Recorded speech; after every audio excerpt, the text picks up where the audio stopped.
Hello. Hello, everyone watching, and hello, Will. I'm Tara, founder of D&D in a Castle, and welcome to our Dungeon Master Deep Dive. Today, we're very excited to be welcoming and introducing our Dungeon Master for Hardcore Mode next spring at D&D in a Castle in March. So I would like to introduce you all to great Mr. Will Doyle, who is coming back to the castle. Welcome, Will. Hey. Hello, hi, pleasure to be here. Wonderful. Where are you coming to us from today, Will? I am beaming across to you from the United Kingdom. I'm just in a place called Guildford, just outside of London. So lovely. Yeah. So you're already on the right side of the ocean for D&D in a Castle, which is in the UK. Yeah. And those dates, if anyone is looking, are March 24th to 28th.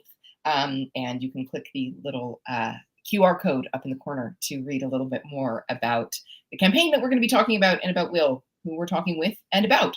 So, Will, you're coming to run hardcore mode at D&D in a Castle. What do you understand about hardcore mode and what it is and what it's going to be like?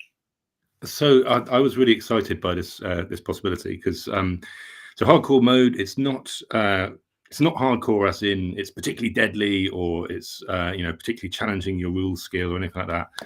It's just a lot of D&D, a solid campaign, so more sessions than you'd normally get at the castle, and therefore the opportunity to tell a bigger story. And I guess there's an endurance element to it. You're going to be playing a lot of D&D, so I find that quite fun.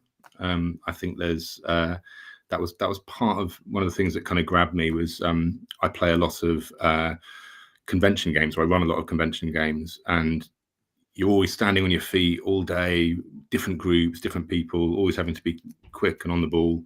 And so I thought this was a kind of similar thing here, a real kind of challenge for me as a DM, and a great opportunity to tell a big story. Cool. And so tell us about that story. You're calling it Keep on the Far Realm, and keep as in not keep yourself on the far realm, like keep away, but a keep, like a castle keep, for those who aren't super familiar with castle terminology. But the keep would be the safe, very thick-walled heart of the defensive structure of a castle would be the keep. So the Keep on the Far Realm. Tell us about that campaign you've got planned for this. Absolutely. So it's the idea is that it's this castle in this fantasy land where the princess of this realm is having her marriage there, and at the height of the ceremony, the entire castle gets wrenched from the fantasy world and plunged into the far realm, which is where all the kind of aberrations in D&D come from. It's the nasty, horrible kind of cosmic horrors out there, and this. So there's the keep is kind of stuck in this other plane, and you have to try and find a way to get back against an onslaught of monsters. So yeah, it's kind of playing into some horror themes, which is interesting for D&D, but there's a pedigree of it. So yeah, it's playing into kind of like sort of cosmic horror themes a little bit. There's a lot of sort of intense combat in there. It's a siege situation. But there's also I'm planning a lot of cool sort of narrative character stuff in there where all of the inhabitants of the keep, you have a challenge to, can we keep everyone alive here?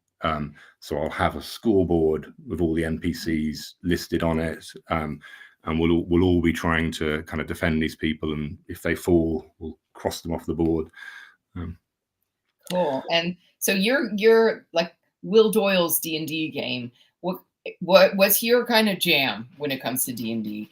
Are you like a traditional dungeon crawly kind of that type of tactical game, min-maxing, etc., or more in the kind of role playing and emotional discovery, and like where do you fit on the sort of D&D spectrum in your games? Where do you live? Where do you like to live?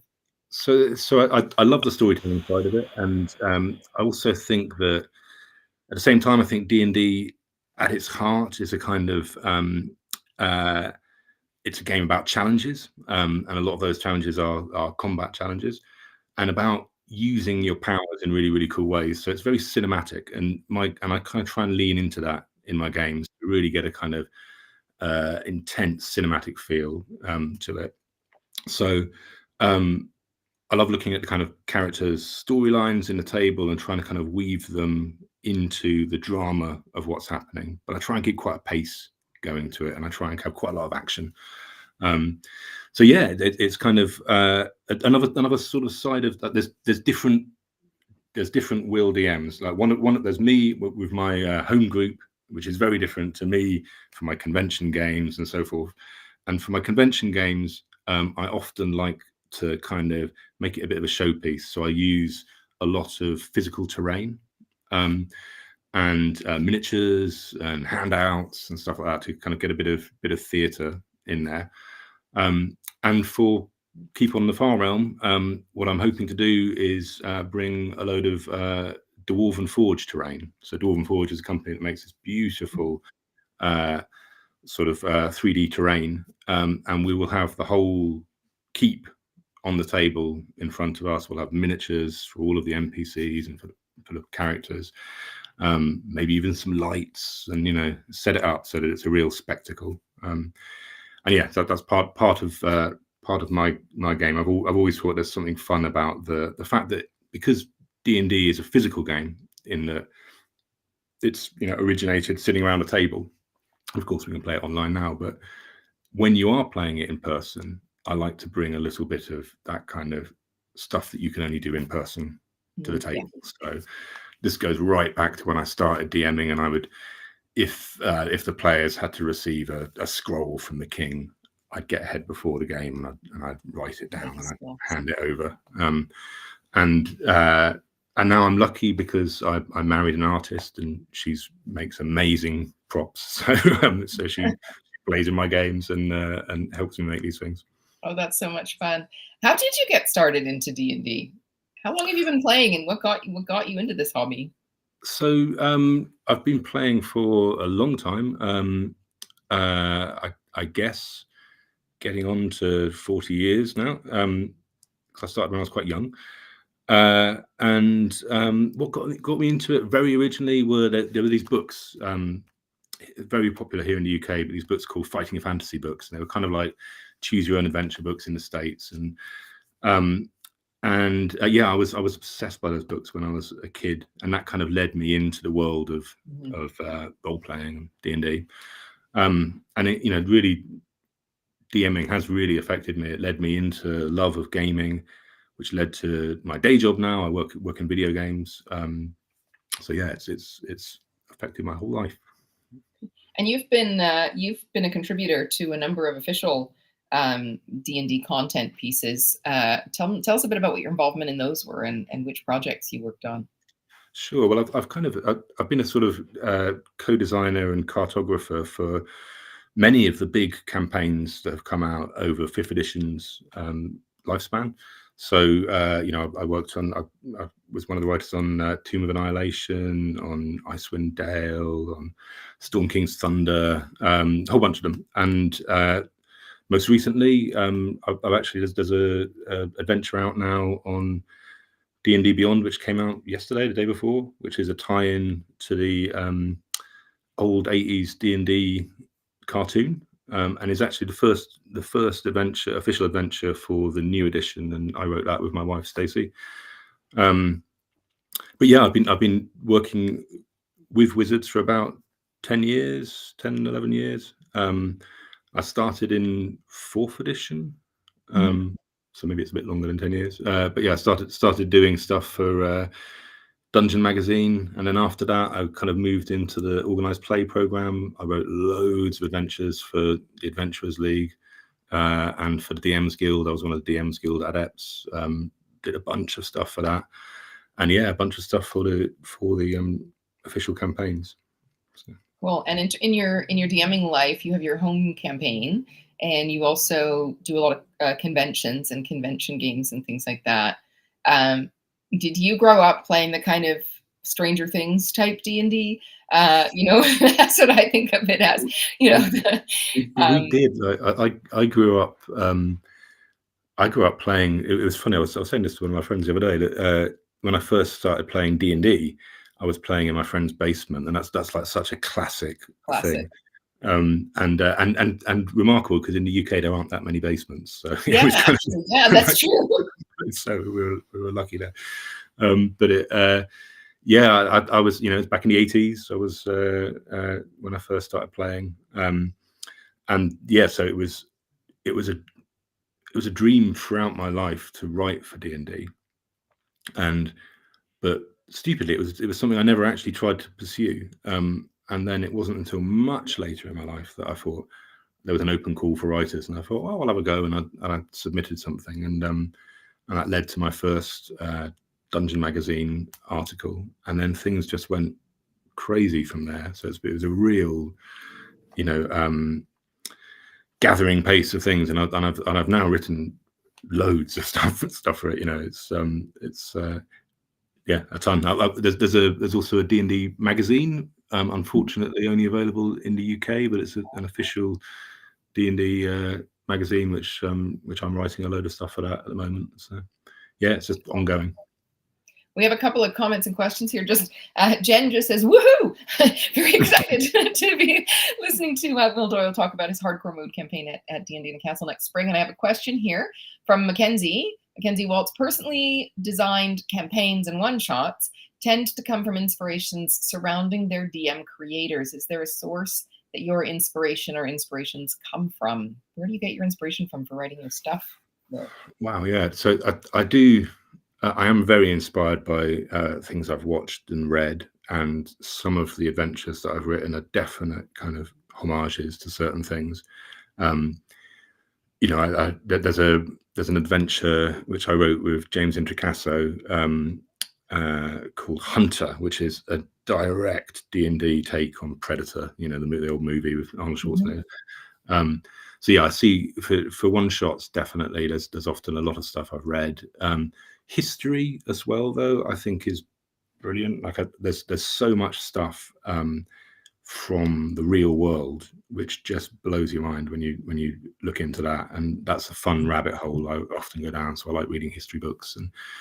And the very first adventure I wrote, that one where I submitted it, was based on it was called Tears of the Crocodile God, and it was based on it was inspired by a real world Egyptian ancient city where everybody worshipped this actual living crocodile, and the guards all dressed in kind of crocodile skin armor, which is still available. You can still see in museums now.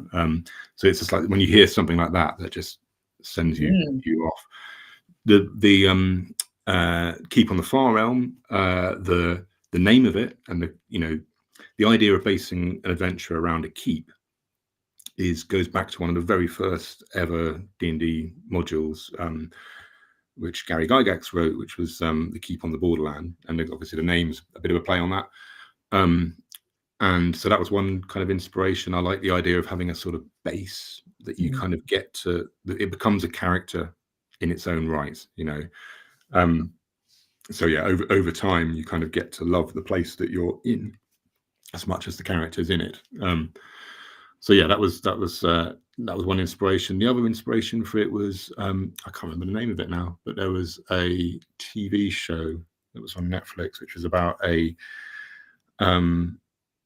big steamer which was sailing along in the 19th century and then ends up getting sucked into another world. And I thought that's kind of that triggered a lot of the ideas. Very cool. We have another question, and I can answer that. I'm going to give my answer on behalf of D&D in the Castle, and I'll pass it over to you as well to give your answer as the dungeon master. And the question is, I haven't been playing D&D that long. Will I be qualified for hardcore mode? And if you missed the very first comments from Will were about how hardcore mode is not about being hardcore in the sense of, challenging your knowledge or expertise, but just the hardcore playing schedule, really, and the opportunity to tell a really hardcore story within that space. So at D&D in a Castle, we've had many guests come and play their very first game at D&D in a Castle, and there's really no better place to get your feet really wet, and not just your feet, but really dive your whole self into Dungeons and Dragons and learn from your fellow players and your DM and from everybody involved. They're just so excited to share with new players. I'll let you give your opinion, Will, but I know I hear from dungeon masters that they love playing with new players and even giving people their very first game of D&D. They love to have that opportunity to be part of that person's sort of D&D origin story. And so I would say there is no qualification. There's no qualification for D&D in the castle. There's no qualification for hardcore mode. It's just if we created hardcore mode because we had people, we play 8 hours a day at D&D in a castle in your campaign as the regular player mode. And we had a lot of people say, I just want more D&D. I just want more D&D. I don't want to do the other stuff. So we had to create a special category for people who felt that way, who were not worn out by playing and just wanted to play more and more, and where we could like specifically source and work with dungeon masters who are prepared for that gaming schedule, because that takes a certain type of DM. And so that's where hardcore mode came from. It wasn't meant to be for any kind of level of experience or knowledge or anything like that. It was just those who want more D&D, this is a special category for you. So that I'll pass it over to you, Will, how you feel about your specific campaign and how it would suit people who are new to the game. Yeah, no, 100%. Yeah, you don't need to be qualified for hardcore mode at all. At the end of it, you'll be definitely qualified for D&D. It will teach you a lot. It's no, I mean, for myself, like I said earlier, I play a lot of convention games, run a lot of convention games, and part of the purpose of that is to bring people into the hobby. And so, yeah, this can be your first game for sure, and you'll be in very safe hands here. The campaign itself, it's kind of like, I think one of the great things about hardcore mode is, if you think of it like a movie versus a TV show, you know, in a TV show, you have more chance to kind of explore your character, to get a little bit deeper than you might normally get, and because you have a bit more time. And so I think that's really, really fun. And for somebody that's new to the game, kind of finding out that aspect of it is a great part of it. It's also like, you know, like I say, it's very there's a lot of action in there, but it's all quite simple. When you're running action games, you know, it's important to actually not bog it down with too many mechanics. So yeah, I'll be helping everyone who needs help. Wonderful. And in terms of your game itself, you know, there's going to be combat, things like that. You mentioned it might be a little bit horror. Is it going to be more of like a jump scary kind of dark and creepy game, or is it going to be like a lot of kind of laughter and fun and hijinks kind of game? What kind of features and what basically what I'm asking is, what kind of player do you think is going to really love this campaign? So I think you're going to like it if you let's talk about horror first. So I think horror is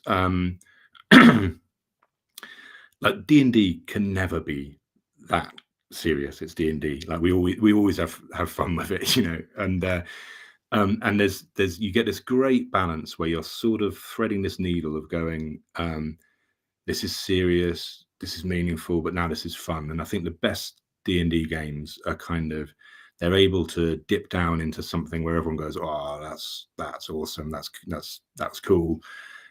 But then you can lift out of it with something light. And with all horror, it's really good to have those moments of lightness, because that kind of pulls you out of the depths.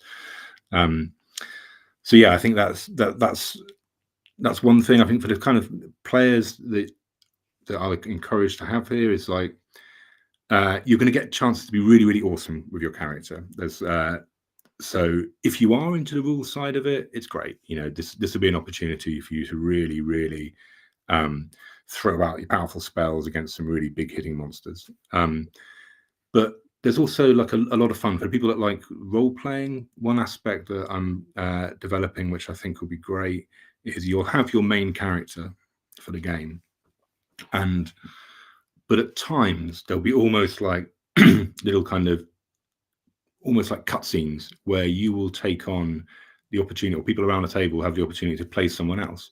So you'll play other members of the keep, you know, other inhabitants of the keep. So I'll have pre-generated characters to give you. So if you're into that kind of drama aspect, or narrative role-playing aspect, you'll have a chance to play different people and express some of that as well. So yeah, I think it's going to be awesome. That sounds like so much fun. I've got another question, also from Mackenzie Waltz, who seems to be after my own heart this morning. Puzzles. Love a good puzzle. Puzzles are always popular in games. What are your favorite puzzle styles?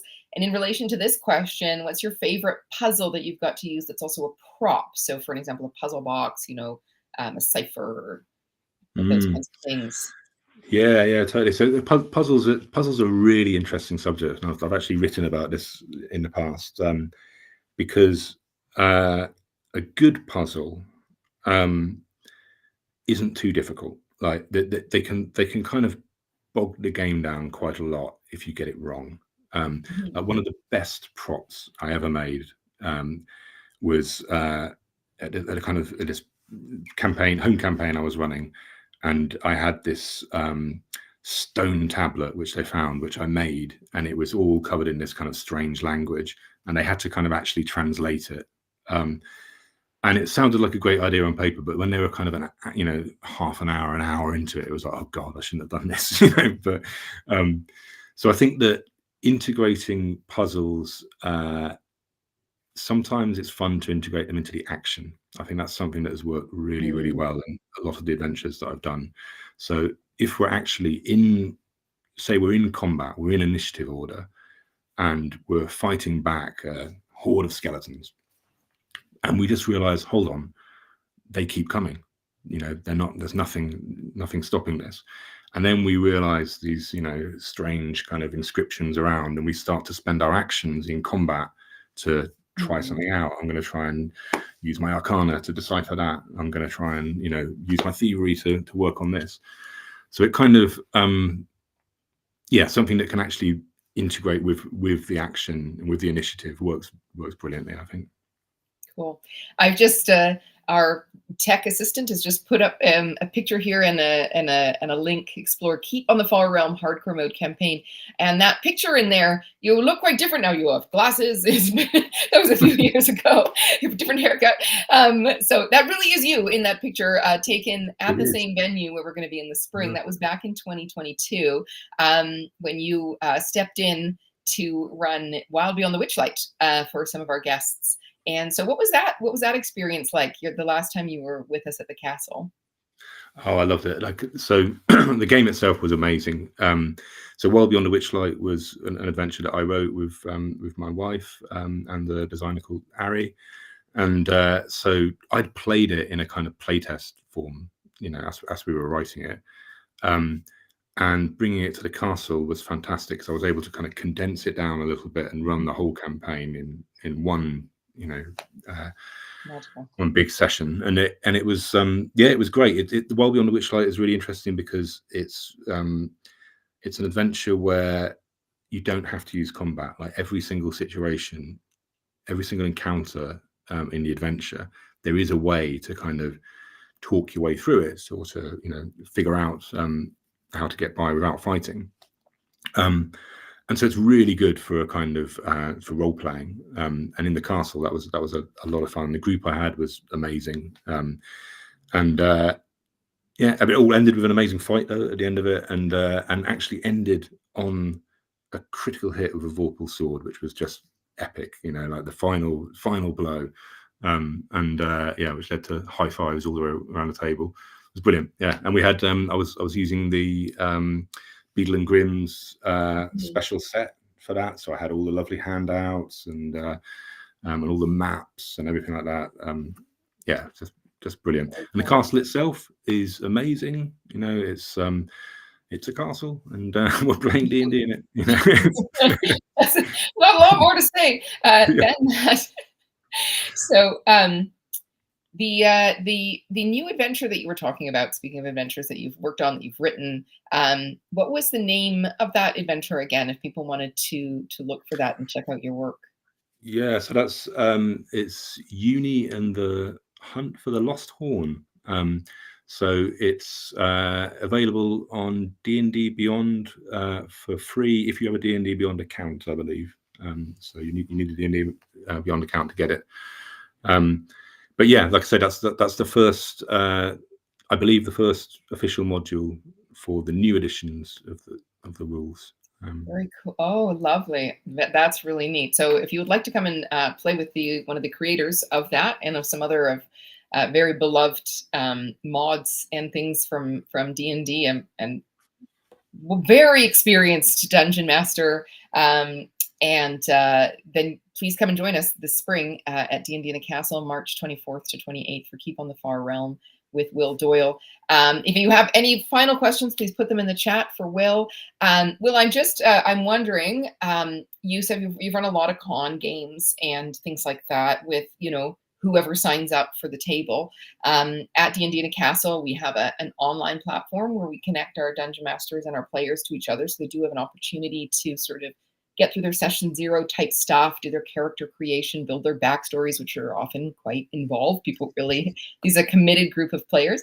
But do you have any approaches that you take to hitting the ground running with a group of strangers so that the adventure really takes off and goes well? Do you have any thoughts around that?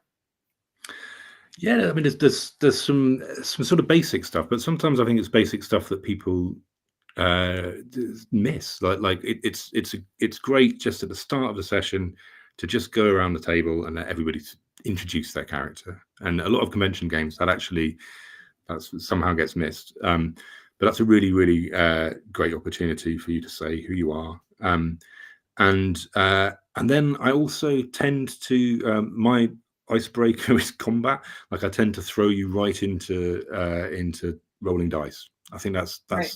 it's important to do so, because some players express themselves differently, right? Some people are lean forward and some people are lean back, and there's nothing wrong with either style. But if you prefer to sit back and let your character express themselves through what they do in combat and the powers that they use and stuff, that's fine. And if you put them in a combat straight away, they get a chance to kind of speak. Cool. We have one final question, which is, with D&D in a Castle giving players the opportunity to play over a longer time, what is your personal ratio between combat and RP? So that depends. Yeah, it's a good question. I think it depends on the group. That really is the big thing. Like, so whoever I'm playing with is very different. So my home group, they'll get a bit antsy if they haven't had a fight for a session, so they like to chuck the dice about. But other groups I play with, I'm playing a game this weekend with a different group of people, and I know that they love the role play, and we'll probably, we'll have one or two fights in a whole day. So yeah, it depends. Me personally, I think I'm going to go square in the middle. I'm 50-50, Oh, Christian has just jumped in. Lovely to see you, Christian. Just to say, ciao, Tara. I miss all of you. And thank you, Will, for the Witchlight. I really enjoyed playtesting the adventure. That's Zoltar. He goes by Zoltar online. Lovely to see you. He was at our very first castle in France all those years ago. And yes, lovely to say hello. And yeah, Wild Beyond the Witchlight, such a great mod and such a fun box from Beetle and Grimm with all the extra special stuff that we were able to play with at the castle. And so what I'm going to ask Will to do, I'm surprising him by this request, but basically is to invite the people watching to come and join your campaign and entice them into signing up to play Hardcore Mode March 24th to 28th at D&D in a Castle UK next spring. And then yes, we'll take it away. Exactly. Come and join me at the castle. Delve into the far realm. See who you can keep alive. See if you can survive, and we'll have a great time.